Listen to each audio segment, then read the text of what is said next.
Welcome back, everybody, to Constructive Uncoupling, the podcast devoted to amicable divorces.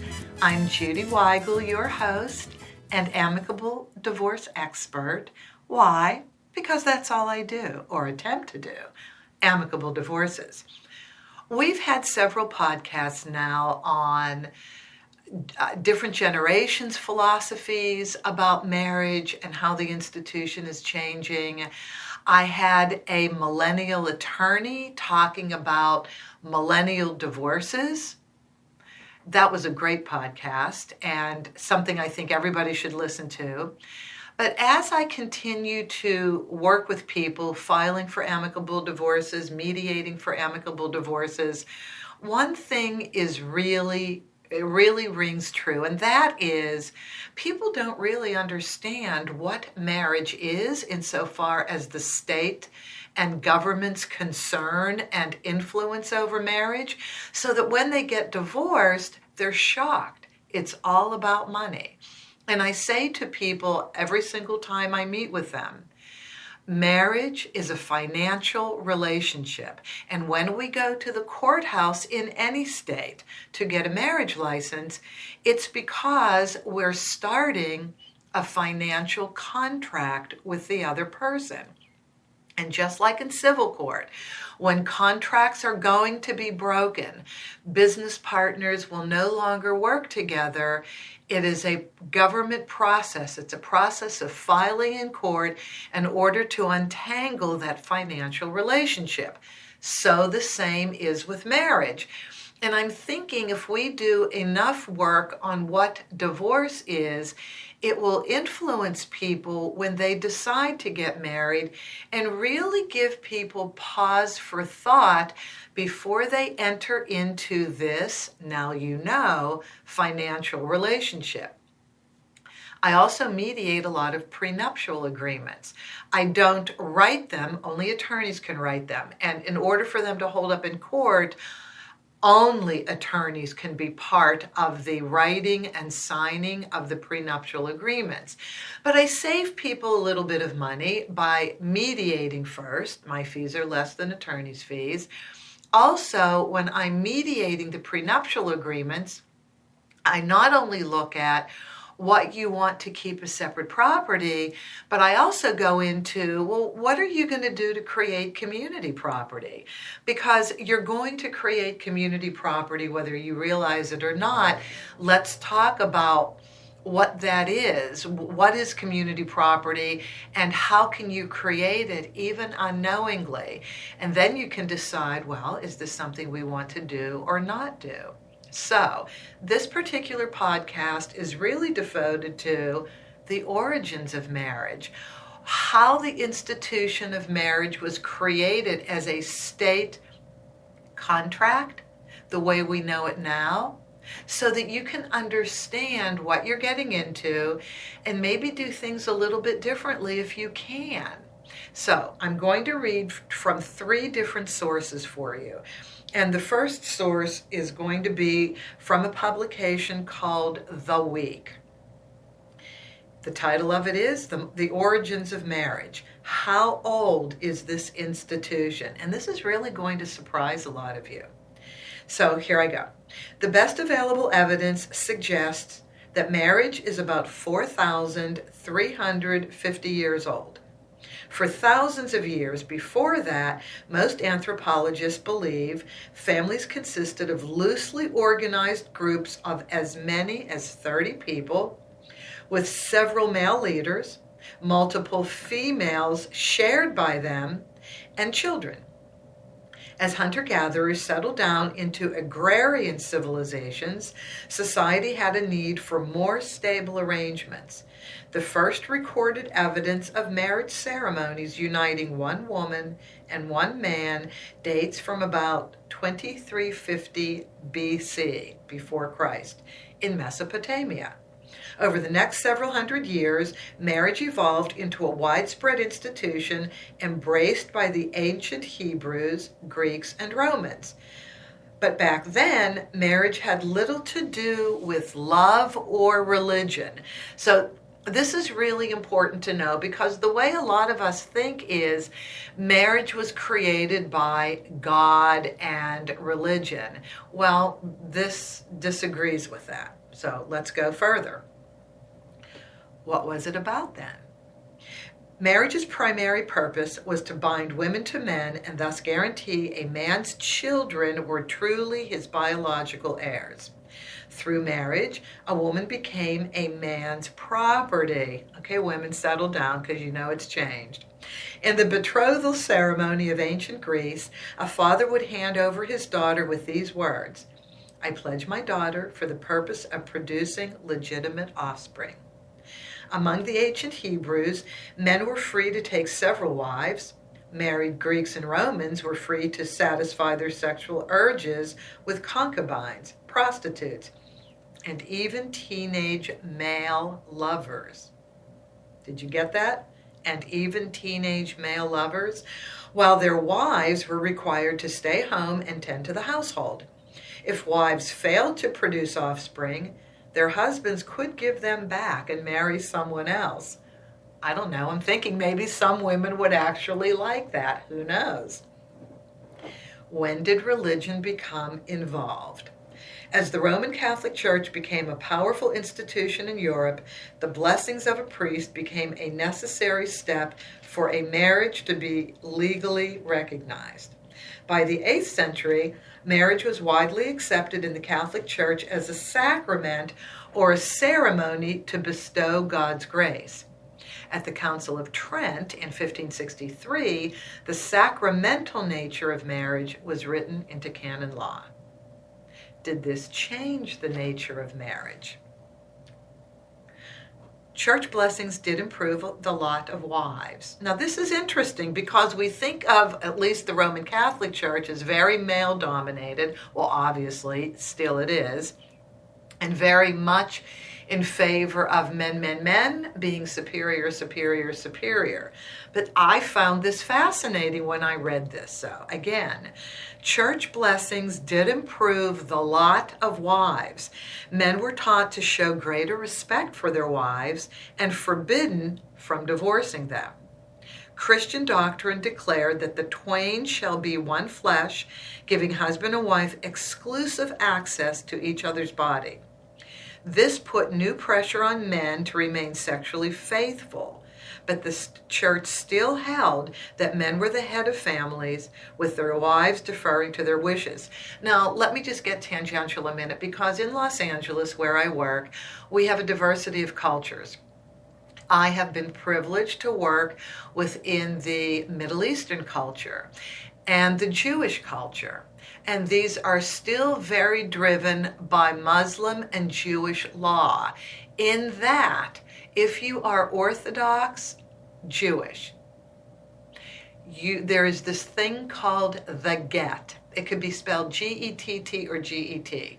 So the get is the instrument and the process by which a man will grant a divorce to the wife. So it still has to be the man in the superior position granting the divorce to the wife.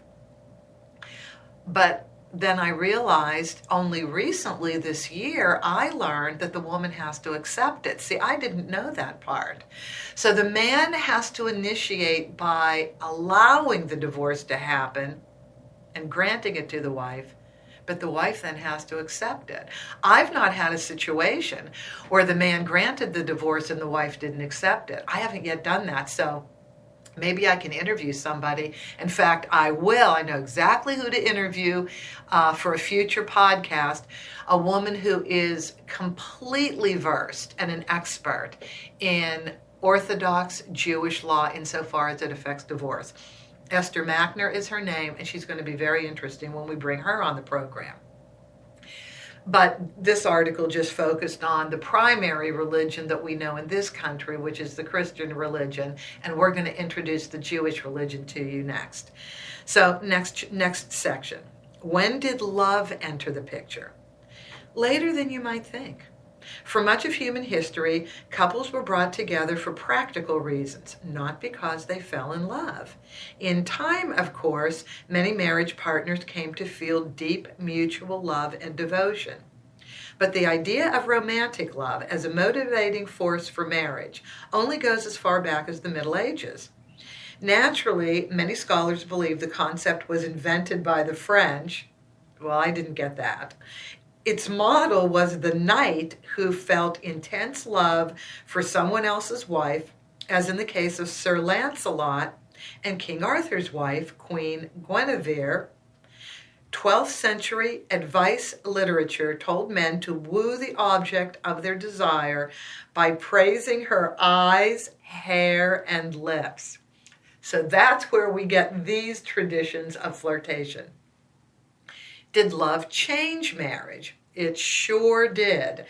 Marilyn Yalom, a Stanford historian and author of A History of the Wife, A History of the Wife, that's her book, credits the concept of romantic love with giving women greater leverage and what had been a largely pragmatic transaction.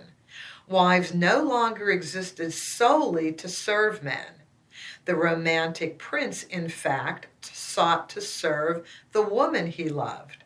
Still, the notion that the husband owned the wife continued to hold sway for centuries. The bride gave up her name. Now, this is where women changing names becomes part of the picture.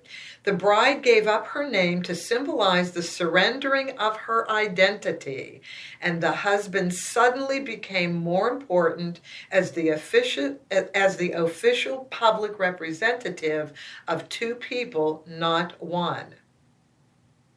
The rules were so strict that any American woman who married a foreigner immediately lost her citizenship. Wow, that's interesting. Why? Because we have enormous immigration issues going on now in our country. It's not 2019, as you will attest. And Los Angeles is a melting pot of diverse cultures. I am constantly getting questions about immigration, marriage, and divorce in this office. And by the way, I never answer them. I always direct people to an immigration law attorney, which is the only person who can answer these questions. How did this tradition change? Women won the right to vote. That's when things changed in the early 1900s. When that happened in 1920, the institution of marriage became a dramatic transformation. Suddenly, each union consisted of two full citizens, although tradition dictated that the husband still ruled the home. So this continues almost up until now. It continues emotionally till now. Believe me, it does. By the late 1960s, state laws forbidding interracial marriage had been thrown out, and the last states had dropped laws against the use of birth control. Ooh. By the late 1970s, the law finally recognized the concept of marital rape, which up to that point was inconceivable, as the husband owned his wife's sexuality. Very interesting. How this thing about male dominance and ownership affects so many aspects of marriage.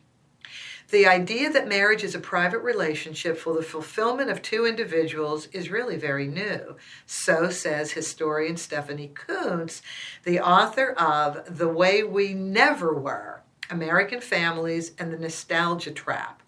Within the past 40 years, marriage has changed more than in the last 5,000 years. So the past 40 years, enormous changes in marriage. Men who married men. Gay marriage is rare in history, but not unknown. Oh, this is fascinating. For those who didn't know, the Roman Emperor Nero, who ruled from 54 to 68 AD, meaning after Christ, twice married men in formal wedding ceremonies and forced the imperial court to treat them as his wives. So there's always a dominant male, even in male relationships. In 2nd and 3rd century Rome, homosexual weddings became common enough that it worried the social commentator Juvenal, says Marilyn Yalom in A History of the Wife. The Romans outlawed formal homosexual unions in the year 342. But Yale University professor John Boswell says he's found scattered evidence of homosexual unions after that time, including some that were recognized by Catholic and Greek Orthodox churches.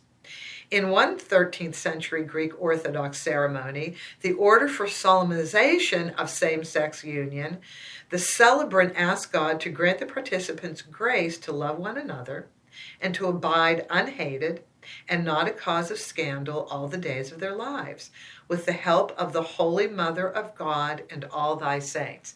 So the reason why I think reading and reading history is so very important to us understanding each other, even in present time, it's because we allow religion quite frequently to be the dominant dictator and guide in what we think we're supposed to understand about institutions like marriage, when in point of fact, folklore wasn't exact, and reading more will allow you to see where the church came in and out of authorization on anything, and how important it is to know that a lot of the things we're grappling with now, civilizations grappled with all the time.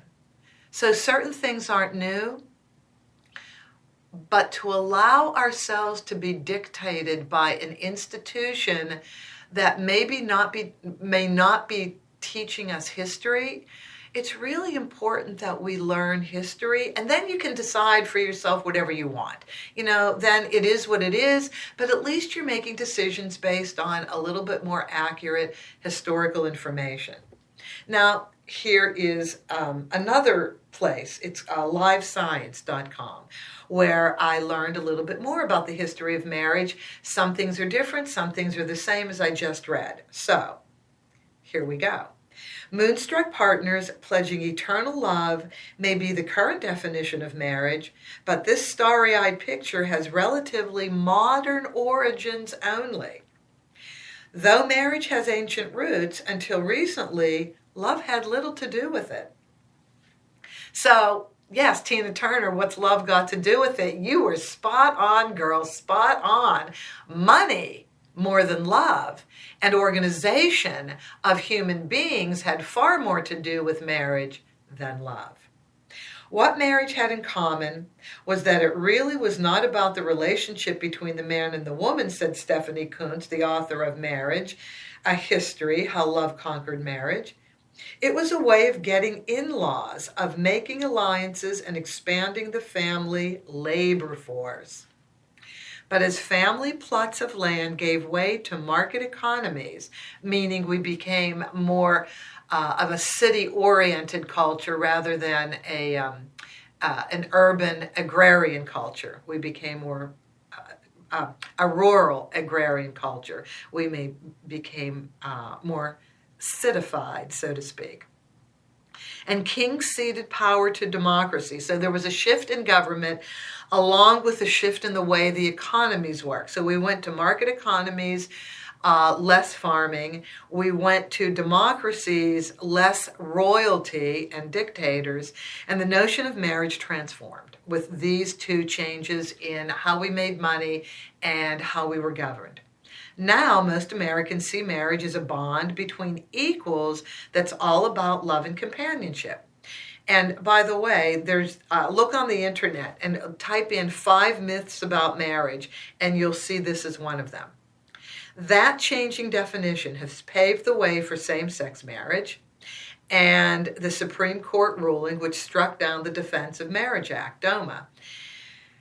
And we all know how that ended up. So now we have, for the most part, legal same-sex marriage. Now we go from polygamy to same-sex marriage, which is huge. And here are 13 milestones in the history of marriage to get us where we are today. Arranged alliances are number one. Marriage is a truly ancient institution that predates recorded history. But early marriage was seen as a strategic alliance between families, with the youngsters often having no say in the matter. In some cultures, parents even married one child, oh my God, listen to this, even married one child to the spirit of a deceased child in order to strengthen family bonds. This is from Stephanie Kuntz. Number two, family ties, another change in the milestone of the history of marriage. Keeping alliances within the family was also quite common. In the Bible, the forefathers Isaac and Jacob married cousins, and Abraham married his half-sister. Cousin marriages remain common throughout the world, particularly in the Middle East. In fact, Rutgers anthropologist Robin Fox has estimated that the majority of all marriages throughout history were between first and second cousins. Now, what do we know? I'm breaking off from this. What do we know about marrying first cousins? The genetic pool may not be so healthy. You could have insanity, personality disorders, and God knows what other health issues. But that's not the way it's been historically. We have just learned that, I guess, in modern time. Number three, polygamy was preferred. Monogamy may seem central to marriage now, but in fact, polygamy was common throughout history. I think we know that. From Jacob to Kings David and Solomon, biblical men often had anywhere from 2 to thousands of wives. Now, how that was possible is beyond me. I mean, seriously, did they really have that much time on their hands that they could have thousands of wives? That is unbelievable to me, but I am reading from those who know more than I do. Of course, though polygamy may have been an ideal that high-status men aspired to, for purely mathematical reasons, most men likely had at most one wife. In a few cultures, one woman married multiple men, and there have even been some rare instances of group marriages. Now that's interesting. In a few cultures, one woman married multiple men. I think I have to do some research on that for all of us. That fascinates me. Need to know. Oh, now that I'm thinking about this, yes. Ancient cultures dominated by women. So we'll hold that thought. I'm going to get back to you on those cultures because I think that may be interesting. And for women, that may help you if you feel victimized, if you feel less than, maybe learning about the aspects of womanhood that can be used to at least balance a relationship with a man. I think that may be important to some women. Number 4, babies are optional. In many early cultures, men could dissolve a marriage or take another wife if a woman was infertile. However, the early Christian church was a trailblazer in arguing that marriage was not contingent upon producing offspring. The early Christian church, quote, held the position that if you can procreate, you must not refuse to procreate. So now people decide whether they want to have children or not, and birth control is the arbiter of this. But they always took the position that they would, that's the Christian church, that they would annul a marriage if a man could not have sex with his wife, but not if they could not conceive. Kuntz told Live Science, the trade journal I'm reading from now. Number 5, monogamy established. Monogamy became the guiding principle for Western marriages sometime between the 6th and the 9th centuries, Kuntz said. There was a protracted battle between the Catholic Church and the odd nobility and kings who wanted to say, I can take a second wife. The church eventually prevailed, with monogamy becoming central to the notion of marriage by the 9th century. Number 6, monogamy light. Still, monogamous marriage was very different from the modern conception of mutual fidelity. Though marriage was legally or sacramentally recognized between just one man and one woman until the 19th century, men had wide latitude to engage in extramarital affairs, Kuhn said. Any children resulting from those trysts, however, would be illegitimate, with no claim to the man's inheritance. So sad. Men's promiscuity was quite protected by the dual laws of legal monogamy, but tolerance basically enabling of informal promiscuity, Kuntz continues. Women caught stepping out, by contrast, faced serious risk and censure. Number 7, state or church. Marriages in the West were originally contracts between the families of two partners, with the Catholic Church and the state staying out of it. In 1215, though, the Catholic Church decreed that partners had to publicly post bans or notices of impending marriage in a local parish to cut down the frequency of invalid marriages. The church eliminated that requirement in the 1980s. That's very recent. Still, until the 1500s, the church accepted a couple's word that they had exchanged marriage vows with no witnesses or corroborating evidence needed. Now we go to number 8, civil marriage. In the last several hundred years, the state has played a greater role in marriage. For instance, Massachusetts began requiring marriage licenses in 1639, and by the 19th century, marriage licenses were common in the United States. Number 9, love matches. By about 250 years ago, the notion of love matches gained traction, Kuntz says, meaning marriage was based on love and possibly sexual desire. But mutual attraction in marriage wasn't important until about a century ago. In fact, in Victorian England, many held that women didn't have strong sexual urges at all. Number 10, market economics. Around the world, family-arranged alliances have gradually given way to love matches. People getting married for love. And a transition from agricultural to a market economy plays a big role in that transition, Kuntz further says. Parents historically controlled access to inheritance of agricultural land. But with the spread of a market economy, it's less important for people to have permission of their parents to wait to give them an inheritance or to work on their parents' land, Kuntz says. So it's more possible for young people to say, heck, I'm going to marry who I want. Don't need the inheritance to justify this marriage and to support this marriage.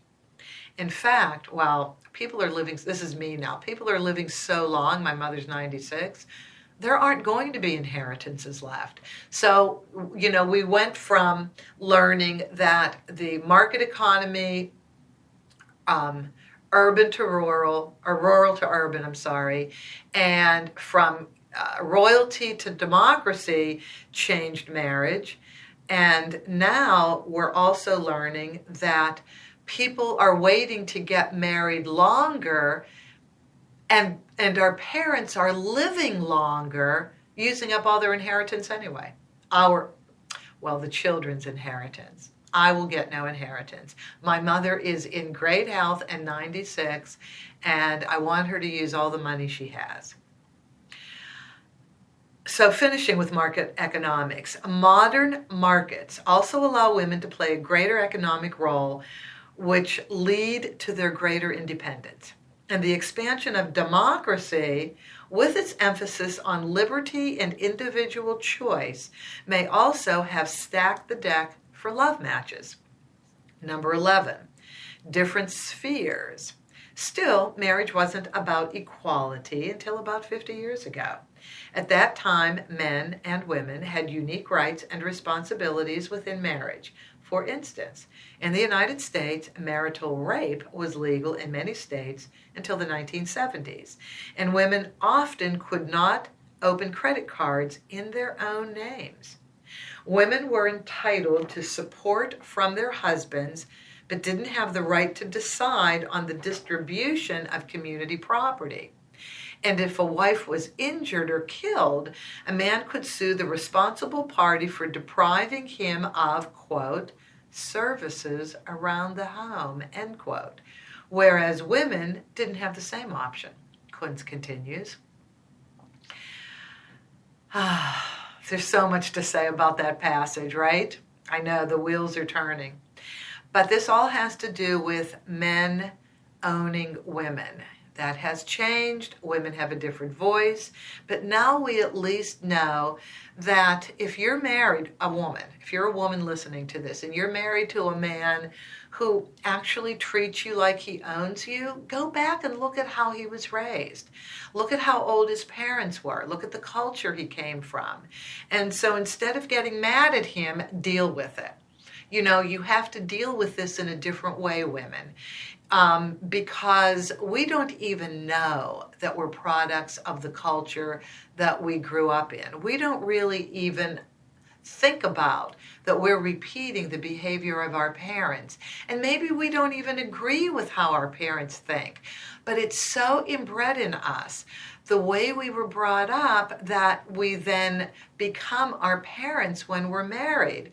So it's seriously important that we understand where we came from, where our partners came from, so we know how we're going to be treated as women in relationships. And then be a little bit more understanding as you try and change that. That's kind of my message here. Number 12, partnership of equals. By about 50 years ago, the notion that men and women had identical obligations within marriage began to take root. Instead of being about unique gender-based roles, most partners conceived of their unions in terms of flexible divisions of labor, companionship, and mutual sexual attraction. Finally, number 13, gay marriage gains ground. Changes in straight marriage paved the way for gay marriage. Now, who would have thought about that? Let's think about that. Changes in straight marriage. And again, the part where we go from being ruled by royalty to democracies, which in and of itself is supposed to make people equal. So if that's really a guiding influence, then I understand how changes in straight marriage, which were the only marriages allowed, paved the way for gay marriages. Once marriage was not legally based on complementary gender-based roles, gay marriage seemed like a logical next step. One of the reasons for the stunningly rapid increase in acceptance of same-sex marriage is because heterosexuals have completely changed their notion of what marriage is between a man and a woman. Kunz continues. And we end up by one last quote with her. We now believe it is based on love, mutual sexual attraction, equality, and a flexible division of labor. But with all that said, and I think this was very interesting to learn all this, you still have to accept that if you get married, you are entering a financial relationship. The marriage license is a financial contract. And when you get divorced, you are breaking a financial contract, and therefore all of your discussions will be about money.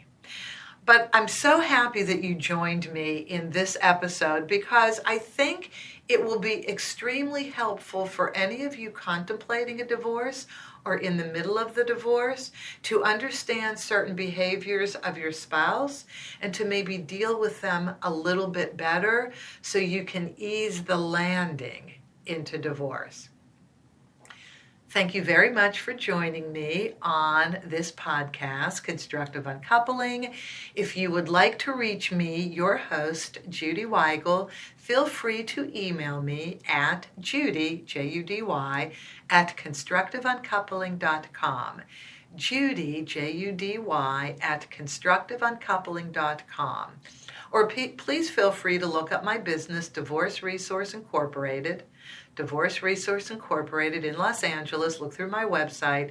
Be happy to help you in any way I can, filing or mediating or just answering a couple basic questions. Take care. We'll join you on our next episode.